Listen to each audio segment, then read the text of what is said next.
La première chose qu'on doit faire, c'est sélectionner la taille des diapositives. Donc, sélectionner la taille ou le format des pages.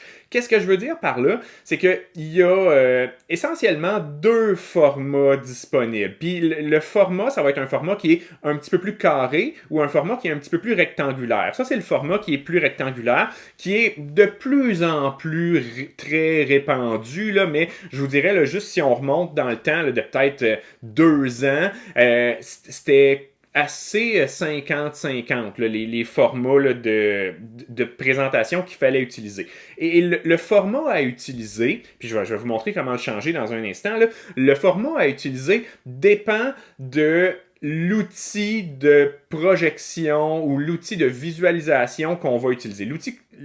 L'appareil sur lequel on va projeter ou envoyer notre présentation pour la présenter à notre auditoire. Fait que ça peut être un projecteur, ça peut être une télévision, il y a différentes possibilités. Et c'est ça qui va dicter le format de présentation qu'il faut utiliser. Les télévisions modernes, là, donc depuis tout ce qui est écran plat, qui date là, de moins que 10 ans, ou moins que 10 ans, c'est un bon gamble, là, vont avoir un format qui est plus rectangulaire. C'est un format qu'on va appeler 16:9. 16:9, c'est le ratio largeur-hauteur. Donc 16 de large, 9 de haut. Donc, ça nous indique que le format va être plus rectangulaire. Puis c'est ce qu'on retrouve en ce moment. Là, c'est le format par défaut de PowerPoint, à moins qu'on l'ait changé. L'autre format qui est disponible, en fait, tout ça va se passer là, dans l'onglet Conception, qui est ici. Donc, je m'en viens ici. Avec le bouton taille des diapositives, si je clique là-dessus, mais je regarde que c'est l'option grand écran 16:9 qui est sélectionnée. L'autre option standard, qui s'appelle justement l'option standard, c'est un format 4:3. Encore là, 4:3, ça représente le ratio largeur-hauteur, donc largeur de 4, hauteur de 3. C'est un format qui va être pas tout à fait carré, mais moins large que le format 16:9. Si je viens cliquer là-dessus, ça va venir modifier toutes mes diapositives. Là, présentement, j'en ai juste une, ça ne sera pas très grave. Donc là, comme j'ai déjà du contenu dans ma diapositive, on va lui dire une nouvelle diapositive.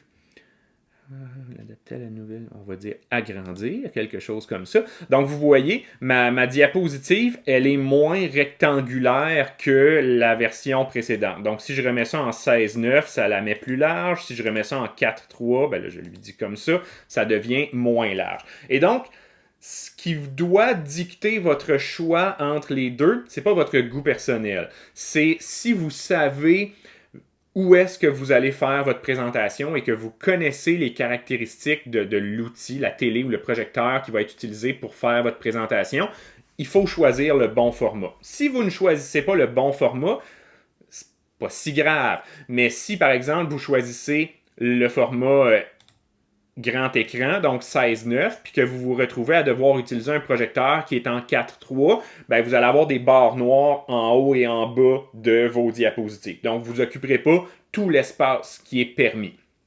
Puis à l'inverse, si vous choisissez 4:3 comme format, donc le format qui est donné comme étant standard ici, un petit peu plus carré, et que vous vous retrouvez à présenter sur une télévision, ben à ce moment-là, la télévision, elle est de format 16:9, fait que vous allez avoir des barres noires de chaque côté de votre présentation. Fait que l'objectif, c'est toujours d'utiliser au maximum la surface de présentation qui nous est donnée et autant que possible, éviter les barres noires en haut et en bas ou les barres noires de chaque côté de la présentation. Si vous ne savez pas quel est le format du support de présentation que vous allez utiliser, je vous dirais qu'aujourd'hui, 16:9, c'est pas un gamble qui est trop risqué. Je vous aurais pas nécessairement dit la même chose il y a 2-3 ans, mais aujourd'hui, le 16:9, c'est même dans les projecteurs, là, c'est très répandu. C'est le format qu'on va utiliser ici, mais dans le pire des cas, vous allez avoir des barres noires sur votre en haut et en bas de votre présentation, puis vous n'avez rien à changer. Là. Tout va se faire tout seul.